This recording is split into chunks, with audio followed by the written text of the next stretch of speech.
Welcome to VoxConversations. I'm your host, Matt Popovitz. Thanks for joining us. If you're new to VoxCon, I want to remind you why it is we exist.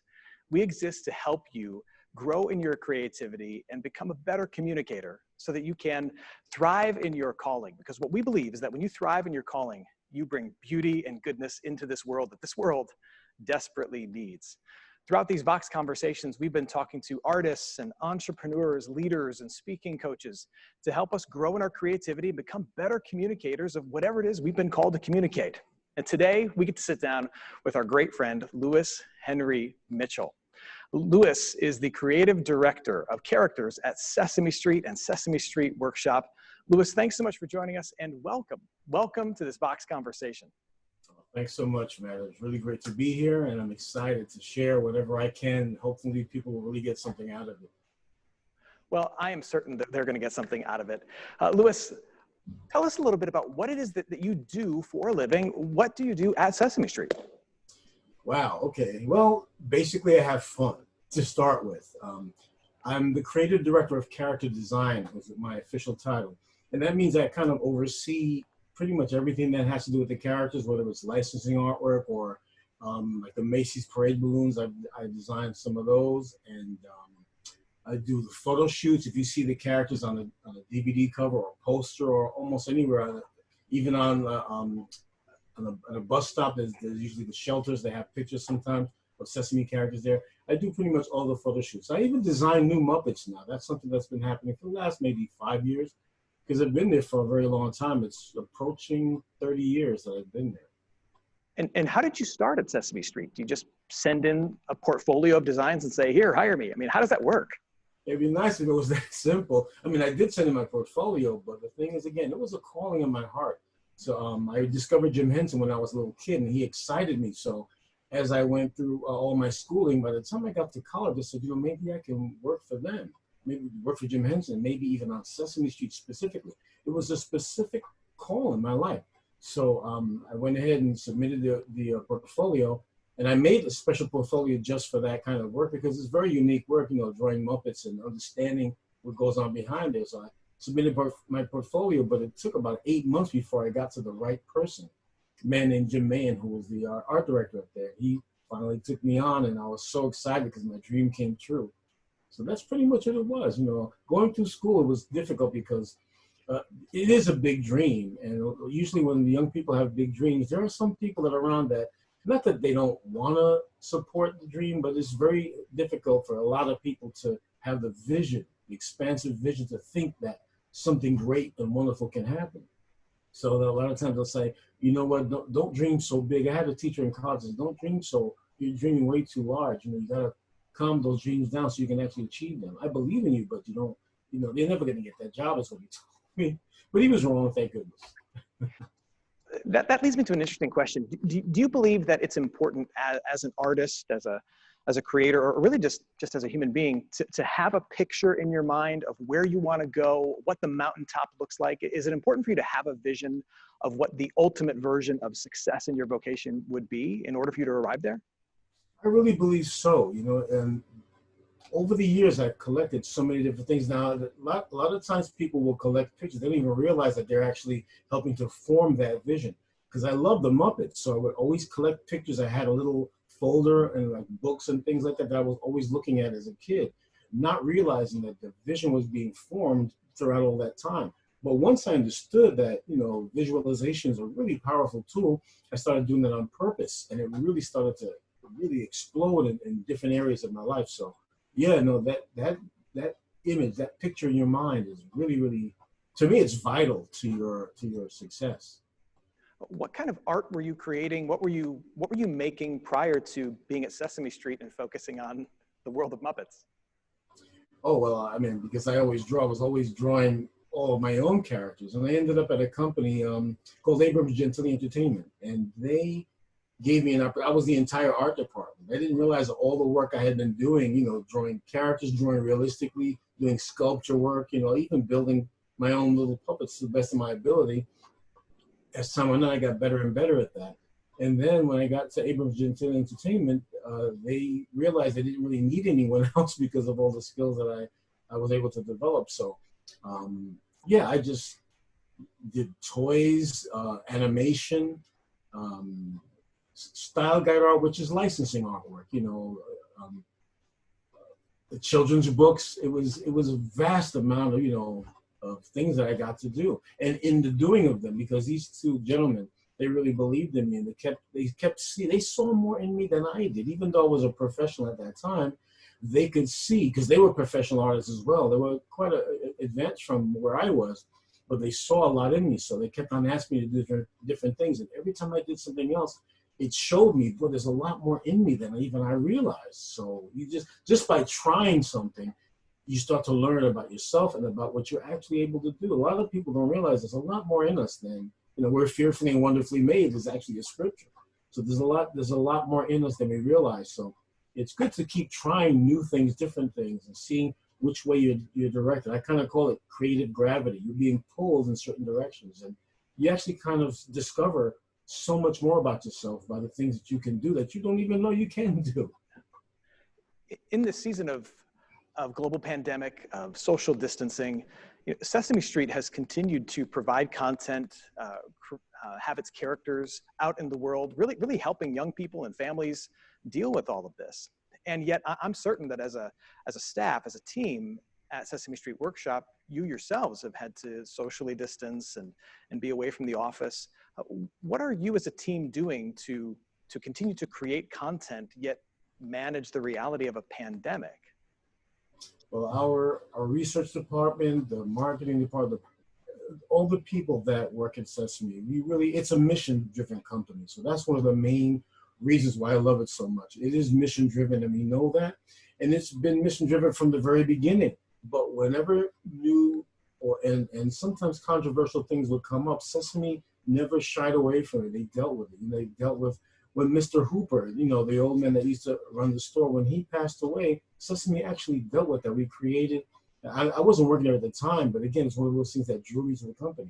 They dealt with death. They helped children to kind of have a better idea of what that means. I mean, it's very difficult to explain that, but they did a really good job. When 9/11 happened, and again, the kids were seeing images of that everywhere. So Sesame wanted to shift away from that, but not completely, because the children were seeing and they needed a way to negotiate through that. So, I think Mr. Hooper's store had a little fire, and Elmo was very afraid. So a fireman came in his full uniform, and, Elmo got to learn about that. Well, now this has happened to the entire planet.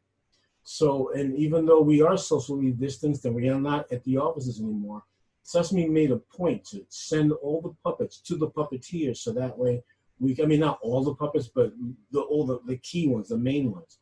And we were able to do town halls. We've done that with CNN, and we've done quite a few things, a lot of online resources that the families can tap into and really get an opportunity to know how to talk to the children about it. Because now our audience, even though people for generations have loved Sesame Street, our audience is still the young ones, the preschoolers. And the world can be very, very complicated to explain to a child, especially during times like this. But if Elmo is saying something, it's a little easier for them to pick it up for whatever reason, because they love him so much. And it's like this open door. That's why it's called Sesame Street. Sesame, open sesame, which is the original concept. It's still happening. We're still saying open sesame and learning more about how to communicate to not just the children, but to their families. We have a lot of resources just for the adults and parents in order to be able to communicate with their children. So it's endless. They never stop. Sesame Street started as an experiment, and to this day, it still is an experiment 50 years later. We just started season 51, working on season 51, and preparing for season 52. It's still an experiment, because the world is basically kind of an experiment. Things are always changing and shifting, and we do that with it. We're very flexible, and because we do love what we do. We love the children, and it's a great opportunity. It's a tremendous responsibility that we all take very seriously. And as much fun as it is, we know exactly what we're in for. We're in for challenges, and just education by itself is a tremendous challenge. But now education in the midst of a pandemic, how do you do that? Well, our experts, our researchers, I love them so much.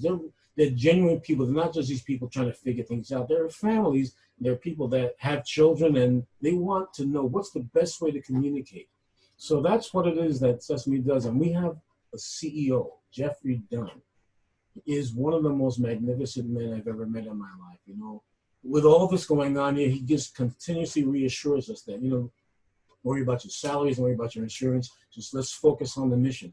And he continues to encourage us so that we continue to do what we do on a regular basis. And he inspires us, and he's very open and very transparent about everything. But because when he took the company over, he positioned us in a way where financially and resource-wise, we can continue doing this work without missing a step. So I can't tell you how grateful I am that I get to, my dream came true, but I didn't know just how big it was until I got in and really started to appreciate what we really do for the world and for each other.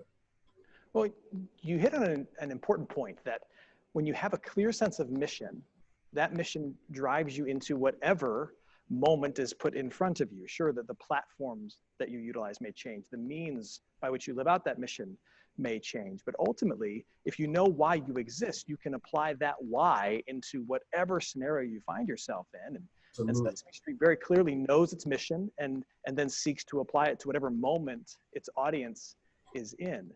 Now, Louis, in the past, you've talked about your own personal sense of mission and purpose. If you could, share with our audience a bit about your own personal why. What's the why? What's the driver, the mission behind the work that you personally do at Sesame Street? Well, the thing is that the why goes way beyond even Sesame Street, because I've found my own personal vision in my life. I've been able to, as I continue to walk this life out and meet different people and think about the things that my heart was speaking to me, because again, to me, you have to really hear inside. You don't decide who you're going to be or what you're going to be. You discover who you are. And again, my spiritual foundation has really been the whole, my everything. You know, my Bible study, being very close with my pastor, Terry B. Starks from Fresh Start at the Beginning Christian Church. He's like, he's a pastor, a mentor, a friend, a brother. And when you connect with people and you really start to share, and you can, you know, there are people that you need to connect with and trust. And I believe those people too, you don't decide who they're going to be, you discover who they are, people that kind of respond to you and respond to your dreams. So throughout my life, I've just continued to follow that path that I felt like I'm being led on. When something was interesting to me, I would seek it out.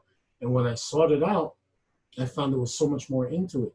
So Sesame Street, yes, it started when I was a little child. I mean, again, my spiritual foundation, I believe it was God who showed me Jim Henson in a way that, because when I saw him originally, I didn't care about this guy. I didn't know who he was. He was on the Ed Sullivan Show when he was finished with the Muppet performance. He would come out and shake Ed Sullivan's hand, but I didn't know who that was. I didn't care. I was like a 6-year-old kid. But then eventually he came out and said he still had, I believe it was Kermit on his hand, and that's when I made the connection.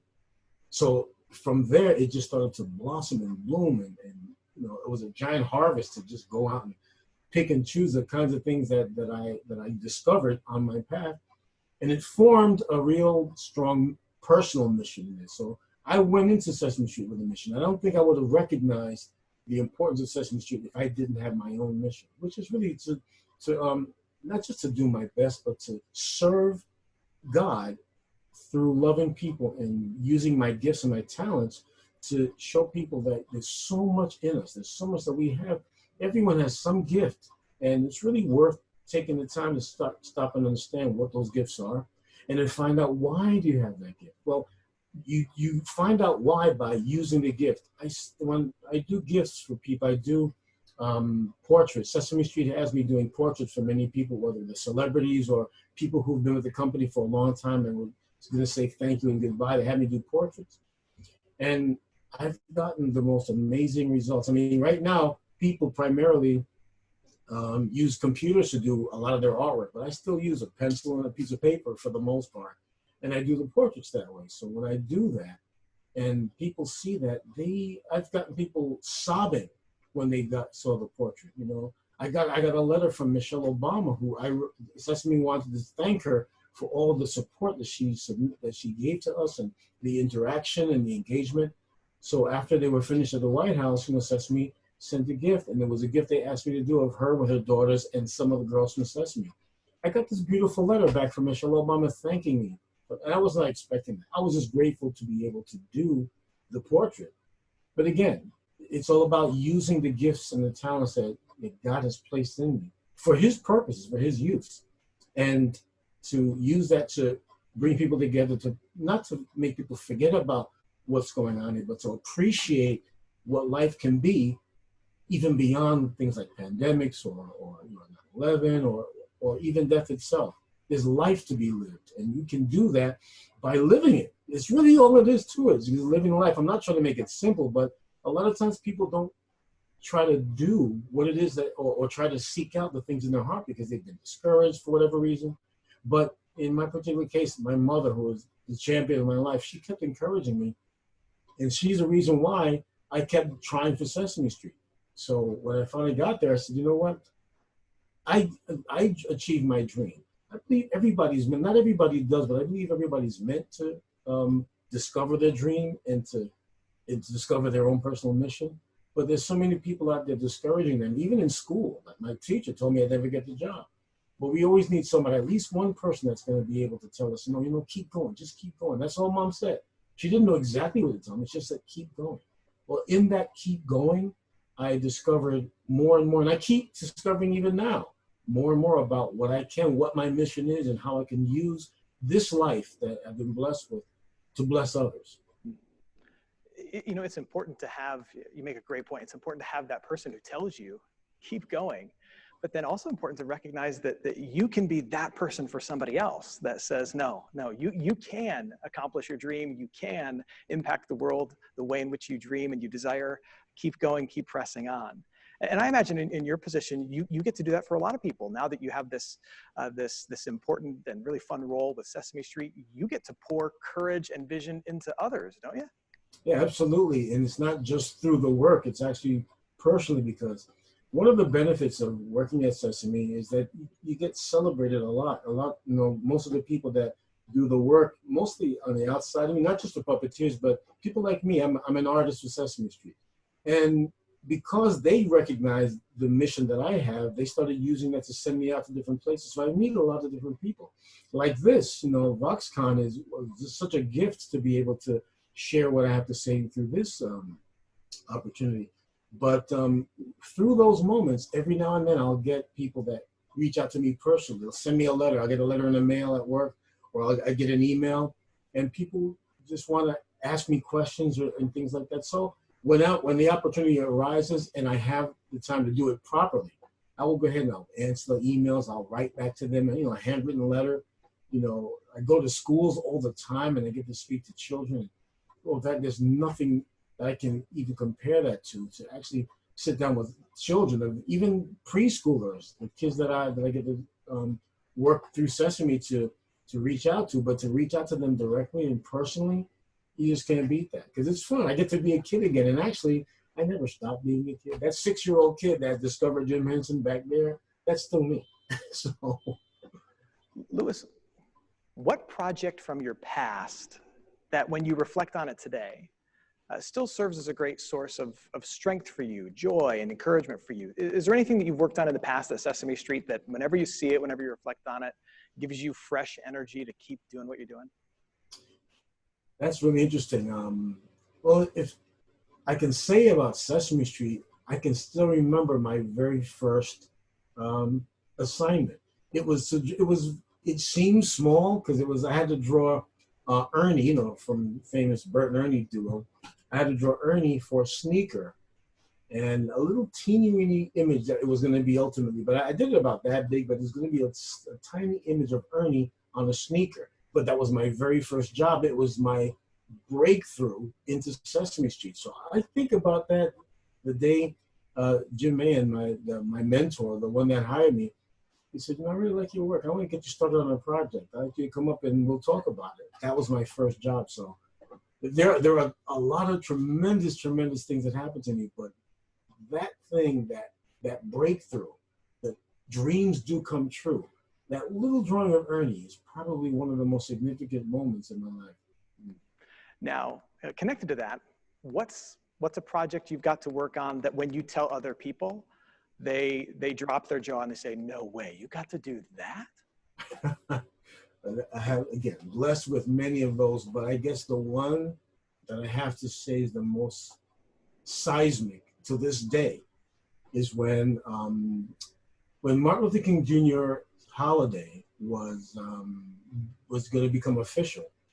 Dr. King always meant so much to me. You know, I was a little boy. I was about 8 when he was killed, and my mother started crying. And we were watching TV. All of a sudden, she heard that news. I didn't know who he was at the time, really, but my mother told me, you know, a little bit more about him. And it just, someone would move my mother to that degree, you know, at their loss. So I just got this burning desire to find out more about him.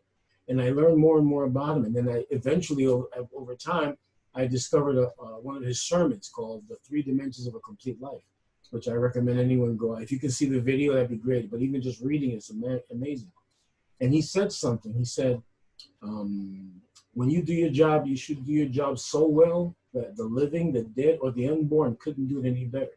That may sound like competition, but it's not. What it is that you should go inside yourself, find the very best of who you are, and make that manifest outside to the degree that, you know, no one could, because everyone needs to contribute something special.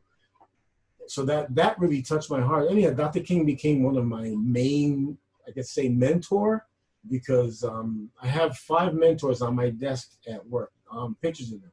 And Dr. King is the very first one. Of course, Jim Henson's in there, but Dr. King is the very first one. So when his birthday was going to become a holiday, I reached out to who was my boss's boss when I worked at McAfee McCall Advertising. His name is Bruce Montgomery. Wonderful. He was a tremendous man. Another one of the mentors in my life that I recognized. Because again, he was not my boss. He was my boss's boss. But he took me under his wing, and it was a wonderful thing. So I figured maybe I could speak to him about, you know, Dr. King's holiday. I want to somehow get involved. So I created 3 posters and 2 booklets. The 2 booklets were, one was about his childhood, the other was about the King Center. And then the 3 posters were just images of him. And this whole campaign, I wanted it to be presented to schools all over the country to celebrate the holiday when it became official. So when he saw it, he said, I showed him all my layouts and my sketches. It was all drawings. And even the images of Dr. King, I wanted to do them as finished drawings, not photographs. And he saw them and said, Louis, this is really great work. I want to send you to Atlanta to show the King people, to let them know, like, look, we're gonna do this, we're gonna support it, we're gonna pay for it if we just get their blessing. I didn't know he was gonna believe me that much, so I said, okay. So, and I was 26 years old, so I was a pretty young man, so 25, 26, something like that. So anyhow, when I went there, I got to meet with the King people, and I got to meet Dr. King's sister, which was the first person I met. So I'm like, gosh, this is his sister. It was really wonderful. But then when I showed her and the other people that were there the materials and what I was going to do, they said, oh, Coretta has to see this. They were talking about Coretta Scott King, Dr. King's wife. Oh, Coretta has to see this. And I said, oh, yeah, sure, no, you can keep all these materials and show her. I said, no, you have to show her. And I wasn't ready for that. So I said, okay. And I didn't think even then that it was really going to happen. How am I going to meet? Meeting Coretta Scott King, to me at the time and till this day, I feel that way, would be like meeting him directly, because they were so unified in the whole mission that they lived, that to me they were equal. I said, that's not going to happen. So anyway, they another woman came by and said, Louis, you know, Mrs. King's not feeling too well. She has a bit of a cold, so can you keep your presentation to 2 minutes? I said, well, I can do it in 1 minute, because the closer it got to become a reality, the more nervous I got. I said, but this can't be happening. Anyhow, she led me down this hallway, and I thought I was going to go into a conference room. When we turned the corner, there she was, Coretta Scott King. I said, I can't believe this just really hurt. I didn't say it out loud, of course. I said in myself. So anyhow, it was great to see her, and she looked beautiful. Even though she had a cold, she was just this beautiful, divine woman, you know, powerful and strong, even with a cold. So anyhow, I said, Mrs. King, it's so nice to meet you. But she had a little bit of an attitude, because I'm sure people always clamoring to her to get her attention. She said, all right, young man, what do you have to show me? So I laid everything out, and I showed it to her, and I explained what I wanted to do. And she really liked it a lot. And I said, so please keep these materials. I was trying to keep it down to that 1 minute like I promised. So please keep the materials and, and let me know how you feel. Of course, I'm so nervous. I'm trying to get out of there. I love being in her presence, but still it was just like, I can't believe this. So she said, no, young man, you sit down. I want to learn more about you. So I looked at her assistant, and she shrugged her shoulders. Of course, you stay as long as she wants. So I told her more about what I do and everything. I wasn't working at Sesame yet. I was working at McCaffrey Local Advertising, but that was the company that was going to sponsor this. I hadn't told her that yet. So anyhow, after I said everything to her, she kind of went back to her attitude and said, all right, young man, how much is this going to cost me? I told Mrs. King, you don't understand. The agency that I work for, we have our own printing plants. We have our own distributions. We can do all this. We just need your blessing if you think this is worth it. She said, you mean you came here just to ask for my blessing for this wonderful work? I said, well, Mrs. King, with everything you and your husband did for this country and this world, anytime we can give back, I mean, we're late. So please, if this is worthwhile to you, we'd love to do it and take care of it. She looked at her assistant and said, you can give this young man anything he needs. So her assistant stepped out of the room. Now, this is where, and I know the story is a little bit long. It's a lot longer, actually, but I'm shortening it because I had to build up to this moment. When her assistant left, Mrs. King was looking at the 3 drawings I did. There were comps, but they were very tight drawings. I found photographs of her husband that they were my favorite photographs, but they weren't very high quality. So I would take the photograph and I would draw it, but then I would use other photographs of Dr. King to render it so that it would look really, not just like him, but it would give the embodiment of what he represented. So I pushed it as much as I could. And she looked at the drawing. She said, you know something, young man? And she looked me right in the eye when she said this. Even I get choked up because it was probably the single greatest moment of my life as an artist and as a human being. She said, Louis, these are the greatest drawings of my husband I've ever seen. Now, to hear that from anyone would have been fine, but to hear it directly from Coretta Scott King herself with the most sincere look right in my eyes, it was just probably the greatest validation of all. Now, of course, as an artist, you need validations throughout because artists are very sensitive. I know we are, but it's because we dig deep to do what we do. And you have to kind of stay sensitive and very vulnerable at all times. So when she gave me that validation, it was beyond my wildest ability to describe just how much that meant to me coming from her, because it was almost like coming from him. So that was probably, and again, I've had many others, but that was probably the peak, especially at the time. I was a young artist still trying to figure out how to do this. I'm still trying to figure out how to do it, but I've come a long way since then. But that was a crowning moment in my life as an artist, and that's a human being.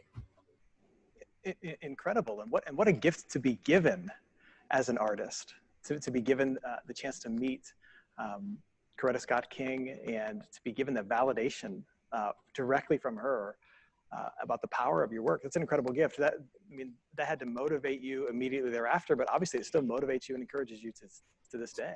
To this day, absolutely. So Louis, what do you do as an artist who in many ways, I'm sure by many people's estimation, has kind of reached the top? You are creating and you are helping to curate characters that are part of, that are cherished by the world. I don't know if it gets much better than that for an artist. but as someone who's kind of reached that peak, how do you continue to grow in your skills and get better as an artist versus kind of rest on some of those accomplishments, or worse yet, let your skills kind of erode? How do you keep your skills sharpened? Well, I still draw pretty much every day. I can't think of a day where I haven't drawn, even if it's just loosening sketches. I always I do a little bit of a warm-up before I start drawing anything. Even Sesame characters, people think they're easy. They're not that easy to draw. They look easy, but they're pretty challenging. But to continue to draw every day, but to be honest with you, man, there's a scripture in the Bible that is like the scripture of my life. It's in Philippians 2:13. For it is God who is at work in you, both to will and to do for his good pleasure. That's my driving force, because again, there is a spiritual reason behind the things that we do as people, even before we know anything spiritual. We even know about God or about Jesus or about anything. We are everybody's on a mission. So it's a blessing to be able to discover that. In my particular case, it happened to be this drawing, and I can see, even with an opportunity like this, Sesame Street was a wonderful dream, but look at another door that opened up to be able to be here at VoxCon, or to be going to schools, or to do all the different things I do. So I still draw every day. You know, you see a piano back there. I also play the piano every day, kind of start the day off playing the piano so that I can kind of get the creative juices going. But even outside of Sesame Street, I create a lot of my own projects. I'll do portraits for friends. You know, just as it's practice, but it's also an opportunity to use the love that's in me to manifest in a piece of artwork. So I'll do, portraits of friends. I just finished one yesterday, a good friend of mine. And I also did something that's really, really special. I didn't know it was going to become this, but sometimes on the subway, I'll sketch people on the subway. I might even take a picture. I mean, I found out that it was actually legal to take pictures in public on the subway, as long as you're not using like professional equipment or lights or anything like that. Just use my phone.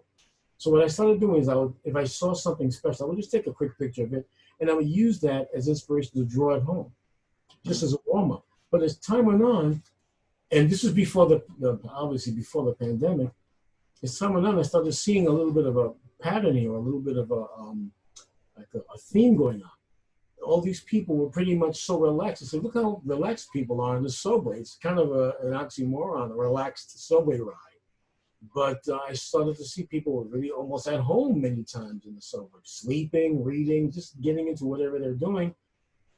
Then COVID-19 hit, and we had to stop using the subway. And I said, you know what? Something that we rely on so heavily has become off limits to everybody. And I know Andrew Cuomo made sure that they started cleaning the subways and everything, but still you have to be mindful about going anywhere right now. But this series of drawings I did, it's about 12 drawings. I still have one left to do. But the series of drawings are all about the people comfortable on the subway. So I called it, I think I might call it something like the calm before COVID-19, something like that, because everyone was free, there were no masks.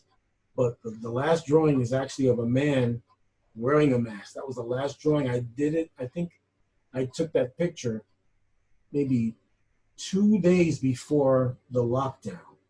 So, and I'm going to end the series with that. But again, I think this is going to be part one. I'm going to do part two. I'm always looking for more projects to do, because that was before the pandemic, and it ends with a man wearing a mask. I don't want to end that way, because there's always hope. You have to continue. Part of my mission is to use my artwork to always bring hope. So I don't know what the next one's going to be. I'm trusting God to work in me, to willing to do for His good pleasure, and show me what the answer to that is. I guess the question is, how do we feel so comfortable before the pandemic, and now how do we get back to feeling comfortable and secure? So I know there's a part two to this, but I'll have to wait and see exactly what that's going to be. But again, I draw all the time. I'm sculpting, I'm painting, I'm again playing the piano, I'm reading, I'm writing. I'm a member of the board of directors at the Norman Rockwell Museum, which is another gift from God, that they asked me to become on the board. He's my favorite artist of all time to this day, and I do a lot of writing for them on their website. And again, I knew I could write because I communicate fairly well, but I didn't realize that the writing would be on such a level that they would keep asking me. They've been asking me. I think I've done already 5 different either commentaries or blog posts for them, and they keep saying, "Oh, this is wonderful work. We love it. We love it." And again, it's just coming out of my heart. So if I'm drawing, or if I'm writing, or if I'm playing the piano, it's all coming from the same place. It's that creative spirit that I have in me, that I really believe everybody has their own creative spirit. So it's just to set your hand to that, to continue to use the gifts that have been revealed as part of that creative spirit. So every day I'm here in my sanctuary, my studio, drawing, playing the piano, reading, writing, just trying to become a better artist. Because people ask me all the time, you must be proud of your accomplishments. It's not that I'm not proud, it's just that I'm grateful. It's a sense of gratitude that I have, not so much pride. I'm not putting, it'd be nice to be proud of certain things, but I'm really humbled because I didn't really know how to get to Sesame Street. People sing the song, "Can you tell me?" I didn't know how.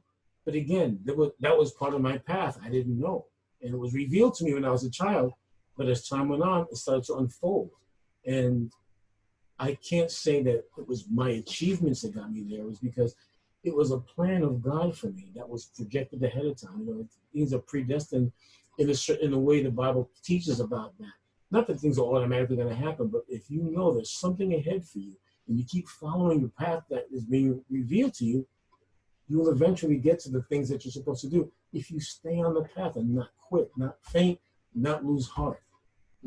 Keep working, keep challenging yourself, keep finding new outlets for your gifts and creativity, for sure, for sure. Louis, is there anything that you're working on now at Sesame Street that you can talk about? Because I'm sure there's some things that are in development that you can't share with anybody, but Yeah. is there stuff that you're working on right now that maybe the world isn't aware of yet, that you're really excited about? Yeah, and again, you're right. Certain things, again, it's not that we're trying to keep a secret, but we don't want the initiatives to get out beforehand, you know, so that people can start to try to use that as impetus to create their own initiative. And we don't want this to be diluted in any way, because there's certain communities in the world that they're really having a hard time, even beyond COVID. It's like they've always had challenges. So even though I can't say specifically what it is, I'm designing 2 new Muppets, 2 children Muppets that are going to actually help not just the children, but also the families to be able to understand how to integrate the whole family. You know, different cultures in different parts of the world see children differently.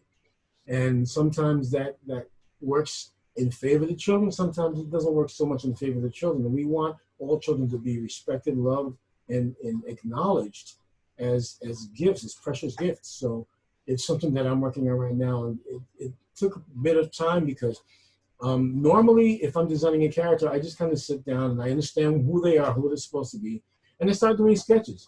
But in this particular case, the culture was so sensitive that we had to really go back and forth with thoughts, ideas, meetings. A lot of things had to go back and forth, and I had to use everything that I learned from the communities that were working for here to design the characters. So it was almost not backwards, but it was a different approach, because again, the culture had to be focused on more than my process of character design or puppet design. But it grew me. It helped me understand. It helped me learn something. So again, it's something that's, it's not too far away, but it's probably the most exciting thing I've done in a while. I mean, whatever's on my desk is the most exciting thing I'm doing. It's kind of hard to say what's the best thing I'm working on or what's the most exciting thing to work on, because I know everything's tied to that mission. So. Well, we're excited to see those new Muppets once they make their debut. Yes. Louis, what are some things that Sesame Street does to help its team maintain a culture of creativity, of excellence, and of joy? Well, again, I get to be a big part of that because in the offices, we have a lot of wall space. So one of the things I've been asked to do is every now and then I'll do a mural. And many different kinds. Some of them are permanent. Some of them are, you know, changing and out. It's really, really fun to do. But we also, whenever we're working on anything, we can put our work up on the the cork boards that we have in the office. And our department, the brand creative department, which is really basically the art department, everyone comes through there and they bring everybody to us. And we were allowed, at first, when we had renovations done in our offices, they wanted us to keep it very corporate looking. But they realized, you know what, this is Sesame Workshop. You know, the producers of Sesame Street. We can't hold that back. So now they allowed us to put up all kind of our toys, our pictures of our families, and a lot of the work that we're doing, even the work in progress. And when visitors come in from outside, they come right to our department first. Even the CEO will bring people down to the 3rd floor just to see what's going on and see all the excitement. I keep an Elmo by, you know, he's in the sleeping bag near my desk. So whenever someone comes to visit, they want to see Elmo, so I'll pull him out. And again, one of the things that I do is I pose the characters for photo shoots, but I also do that for meet and greets. So I'll pull out Elmo, put him up sitting on a big stool, and people can come take pictures of him. And the thing is that the company, even people who've been there for 20 and 30 years, they still get excited when the characters show up. So they want to take pictures too. And some people have had like hundreds, maybe thousands of pictures of them with Muppets. It never gets old. It's just so special and so much fun. So again, the CEO, Jeffrey Dunn, has secured us in a place where financially we're stable with our insurance. Our resources are stable. So again, knowing that we can continue to do what we do freely without a lot of concerns that a lot of people have right now. We tend to just enjoy every day and continue to do this work with no reservations, with no hesitations, and we do it with each other. Even now, with this, with the pandemic, we're doing everything over Zoom. But we still have parties. We have parties. We have lunchtime together many times. A lot of times I can't get in it because I'm working on something that has some kind of deadline. But for the most part, every day at 1 o'clock, there's a Zoom lunch, we call it, and we all get together. And as many of us as possible, not the whole company, but our department. And every now and then, people want to join in too. So it's all about the human morale and just knowing that we're people and we need each other. We have to do the things we do with each other, for each other, as we do it for the entire world. So I know that's a kind of a long answer to that question, but that's pretty much what it is. No, that's important to be surrounded by people that share the journey with you and be connected with them. But then also to be inspired by and surrounded by the work that you've been able to do and the characters that you create.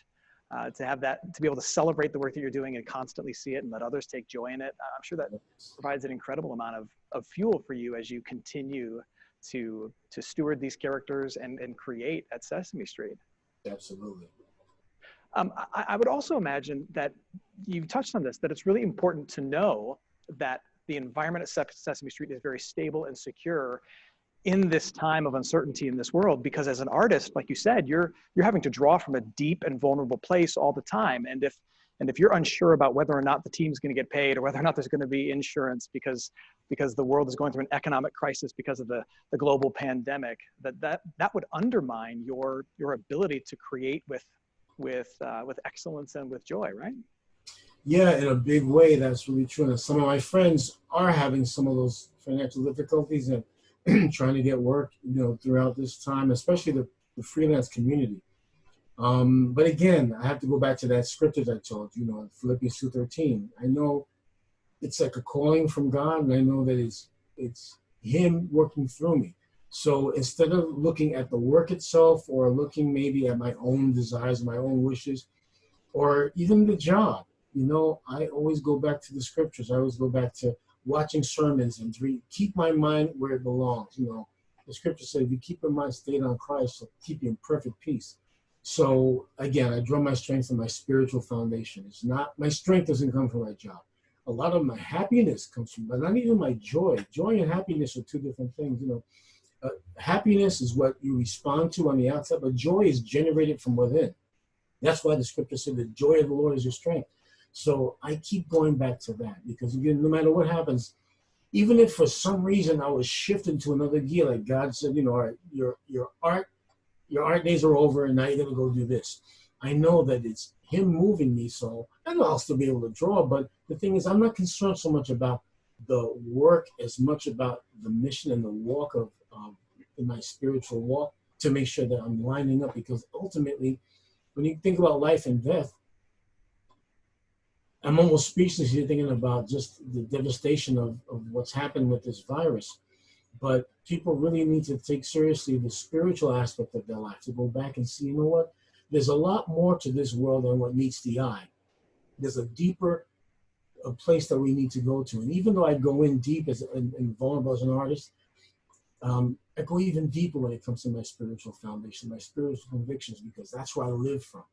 I work from, I minister from my art, my creativity, but I live from that deep down heart that I recognize through the scriptures that God placed in there, so that He can use me.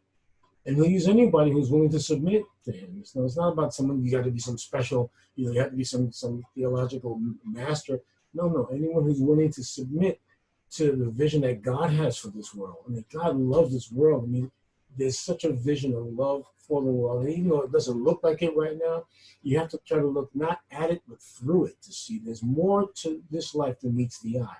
Don't take anything for face value, because it's not going to tell you the whole story. And even though we won't get the entire story on this side of eternity, we'll get enough of it to know, what, this isn't about me. This is about us, and this is about how to continue walking in a way that's going to, you know, make this life a better life. Because even being an artist, something that I'm working in an art school, and I believe it's pretty close to it. But the premise is that you really work from you work from your heart, but it's really your life. Your life is your work of art. The artwork you create are the results or the examples of what you can achieve from the life of your life being a masterpiece. And when I say masterpiece, it's not that I'm making a masterpiece, but the master is making it a masterpiece as I submit to him and walk out the life that he's revealed to me, whether it's in the scriptures or whether it's in that following my heart, following the creative gravity that I continue to go to. Because like I said, I never know what I'm going to end up doing. There's so many different things that I end up doing that I never saw.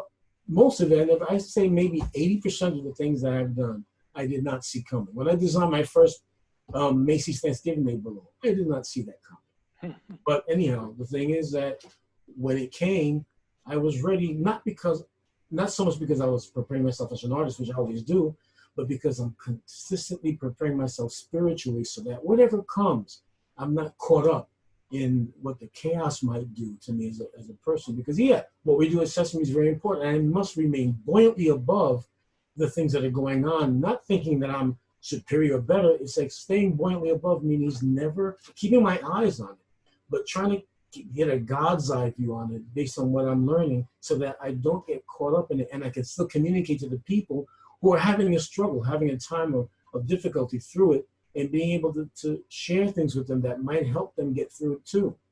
You know what I mean? Absolutely. And that's beautifully said, Louis, beautifully said.